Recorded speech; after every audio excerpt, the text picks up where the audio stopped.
Hello friends, welcome to HRI education. दोस्तों, कैसे हैं आप लोग? आई होप कि आप बहुत ही अच्छे होंगे। साथ ही साथ आपकी तैयारी भी बहुत ही अच्छी तरीके से चल रहा होगा। तो दोस्तों, आपकी तैयारी को बूस्ट करने के लिए मैं UGC नेट कोड 55 का फ्री कोर्स लेकर आया हूँ। ठीक है, इसमें आपको कंप्लीट पैकेज प्रोवाइड किया जाएगा of which contains all the syllabus and previous year questions analysis as well as some multiple choice, very important top level multiple choice questions of both UGC NET and PSU।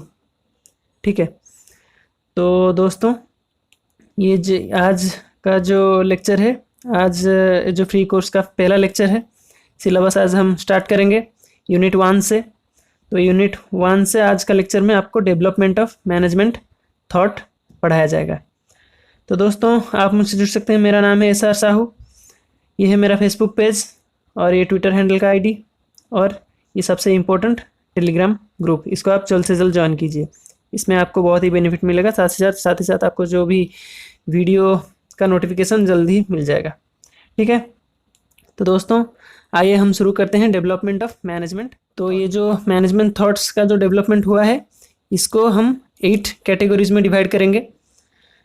यह है आपका scientific management, Fayol's 14 principle of management, behavioural approach, Hawthorne experiments या फिर Hawthorne studies, the human relations movement, quantitative approach, social systems approach और contingency approach.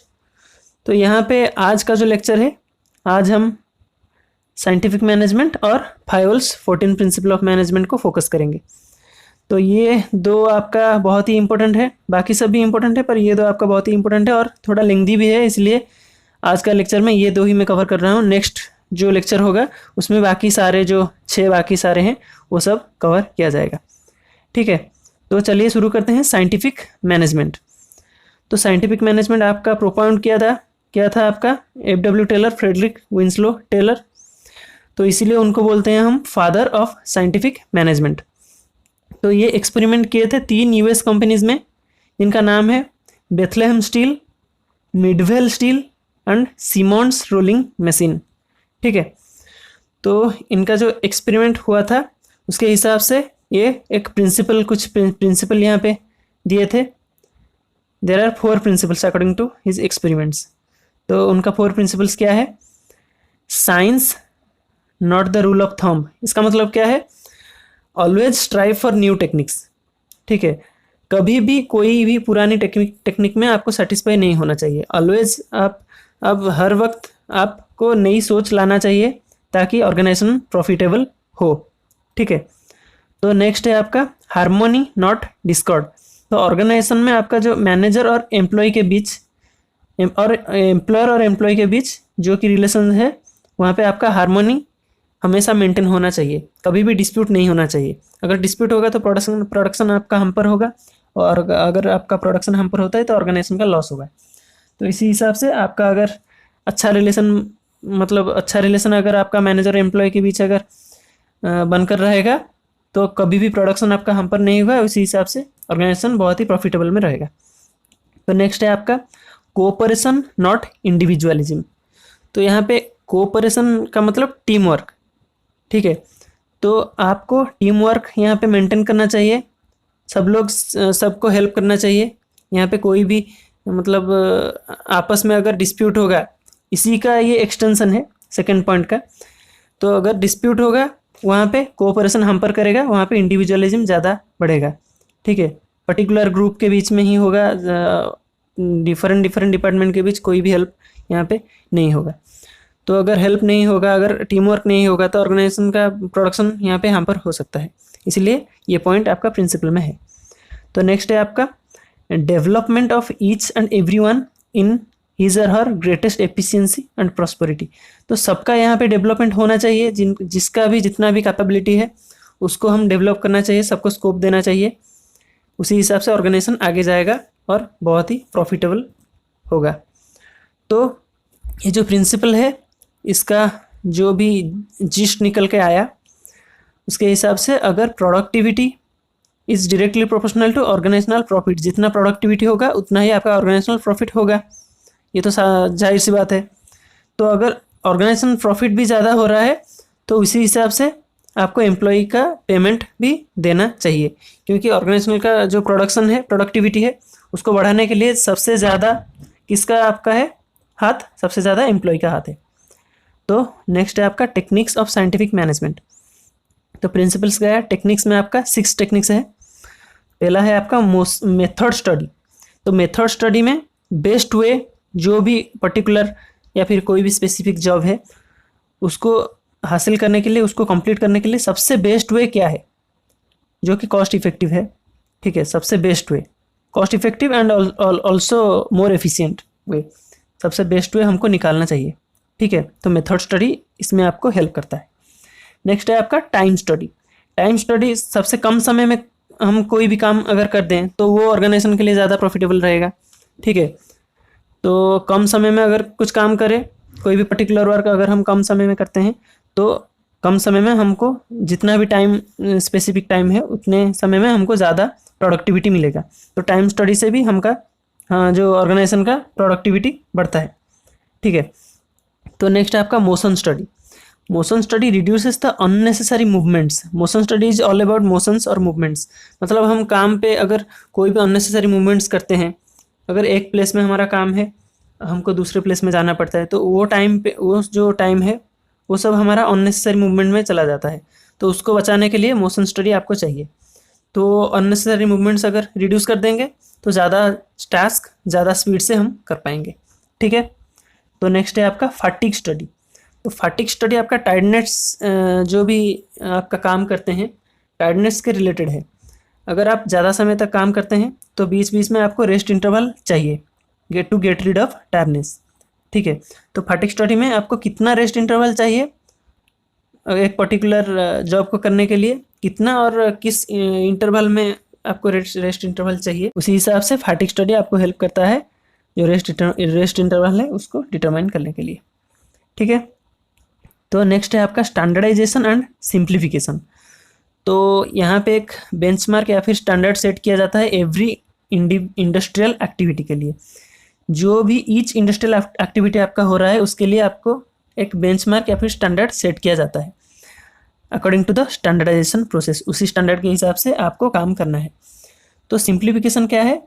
यहाँ पे unnecessary activities को remove कर दिया जाता है, इरेज कर दिया जाता है।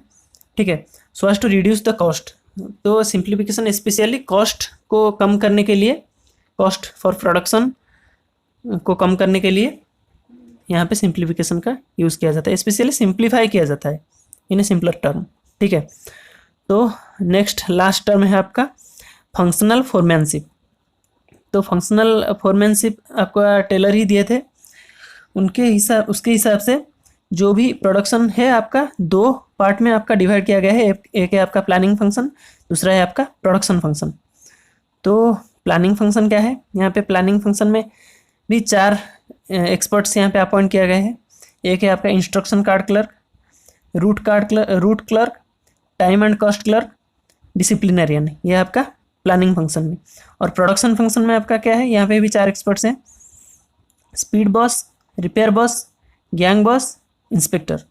तो ये सब कैटेगराइज किस लिए किया गया है? एक स्पेसिफिक टास्क को एक स्पेसिफिक एक्सपर्ट के द्वारा परफॉर्म किया जा सके।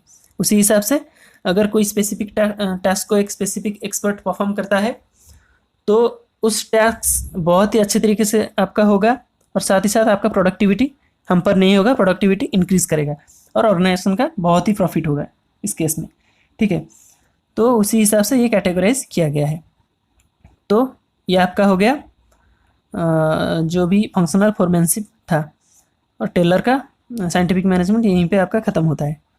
नेक्स्ट है आपका फायोल्स 14 प्रिंसिपल्स ऑफ मैनेजमेंट। तो हेनरी फायोल आपका कौन थे? वो थे एक फ्रेंच माइनिंग इंजीनियर। ठीक है, तो वो आपका दिए थे जो 5 बेसिक फंक्शन है मैनेजमेंट का, उसको भी वो प्रपोज किए थे। साथ ही साथ जो 14 प्रिंसिपल्स ऑफ मैनेजमेंट उसको भी ये प्रपोज किए थे। तो आज हम इस लेक्चर में पढ़ेंगे 14 प्रिंसिपल्स ऑफ मैनेजमेंट। ये आपका जो भी डेवलपमेंट ऑफ मैनेजमेंट थॉट में आता है।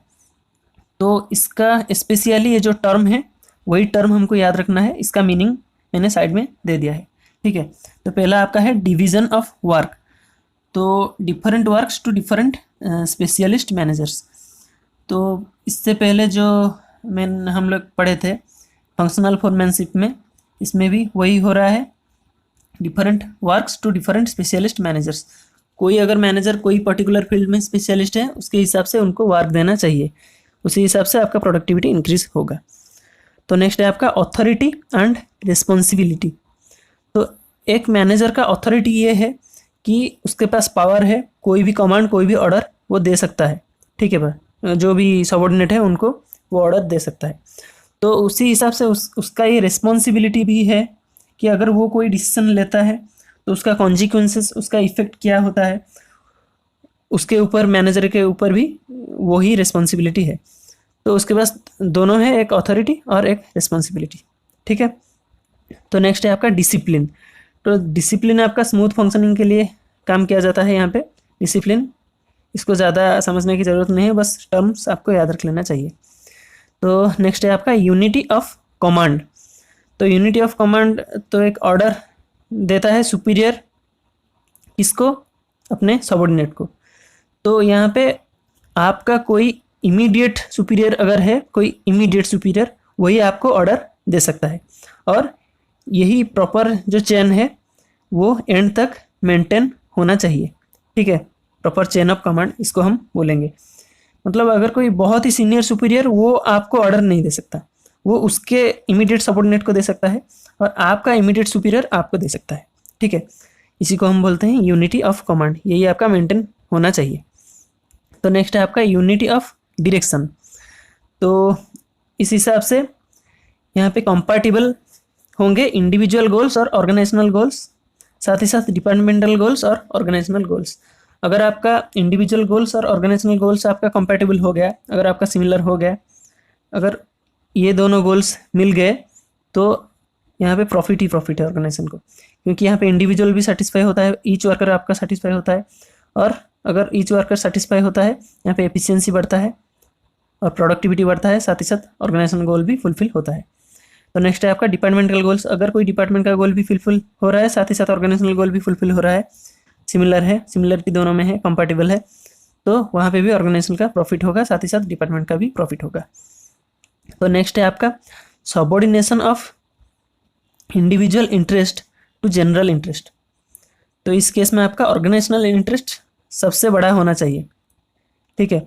अगर कोई पर्टिकुलरली कोई भी व्यक्ति, कोई भी इंडिविजुअल अगर यहाँ पे अपने इंटरेस्ट को देता है ज़्यादा फोकस, ठीक है, अपने गोल को अचीव करने के लिए ज़्यादा फोकस देता है और ऑर्गेनाइजेशनल गोल को अचीव करने के लिए फोकस नहीं देता, तो वहाँ पे ऑर्गेनाइजेशनल का लॉस हो रहा है। तो उसी हिसाब से आपका सबसे प्राइमरी फोकस ऑर्गेनाइजेशनल इंटरेस्ट को अचीव करना होना चाहिए, ठीक है। तो नेक्स्ट है आपका रिम्यूनरेशन। तो रिम्यूनरेशन के केस में आपका फेयर एंड एडिक्वेट रिम्यूनरेशन होना चाहिए। अगर कोई भी डिस्क्रिमिनेशन रिम्यूनरेशन के हिसाब से नहीं हुआ, अगर सबको अपने काम के हिसाब से अगर पैसा मिला, तो उसी हिसाब से एम्प्लॉय इफेक्टिवनेस ज़्यादा होगा, क्योंकि एम्प्लॉय वहाँ पे सेटिस्फाई होंगे। अगर ज़्यादा इफेक्टिवनेस हुआ, उसी हिसाब से आपका प्रोडक्टिविटी भी ज़्यादा होगा और ऑर्गेनाइजेशन प्रॉफिट में रहेगा। तो नेक्स्ट है आपका सेंट्रलाइजेशन, ये आपका 8th पॉइंट।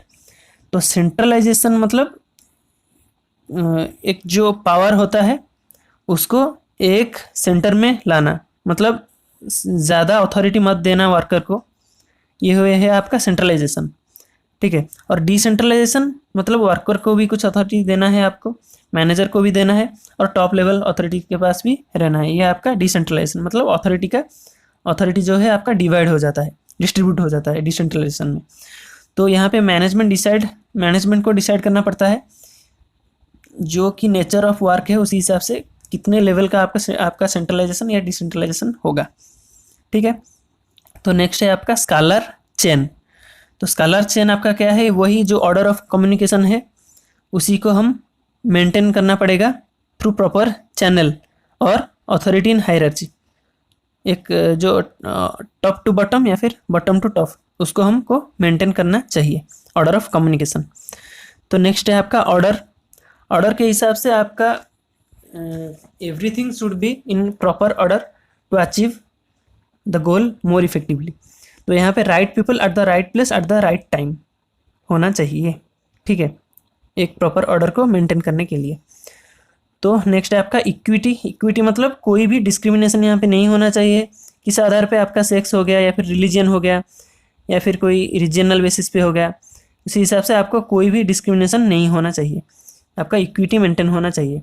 तो सारे जो भी एम्प्लॉयज़ हैं वो सेटिस्फाइड होंगे, साथ ही साथ आपका प्रोडक्टिविटी कोई भी हम पर नहीं होगा।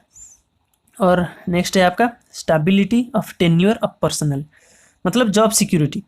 ठीक है, मतलब जो भी आपका काम कर रहे हैं एम्प्लॉय, उनका जॉब सिक्योर होना चाहिए। उनको कोई अगर कोई पर्टिकुलर टाइम पे अगर कोई लिमिटेड पीरियड में, लिमिटेड टाइम पीरियड में अगर कोई फेलियर हो जाता है तो उसको जॉब से अगर हम निकाल दें, कोई लो लेवल जॉब दे दे या फिर अगर उसको हम जॉब से निकाल ही दें, तो वो वहाँ पे डिससेटिस्फाई होगा, उसका जॉब सिक्योरिटी वहाँ पे नहीं रहा, वो वहाँ पे भयभीत होकर काम करेगा, तो वहाँ पे वो अपना कंप्लीट इफर्ट नहीं दे सकता। हमको चांस देना चाहिए एम्प्लॉय को, उनको सिक्योर करना चाहिए, सिक्योर फील कराना चाहिए। ठीक है, तो नेक्स्ट है आपका इनिशिएटिव।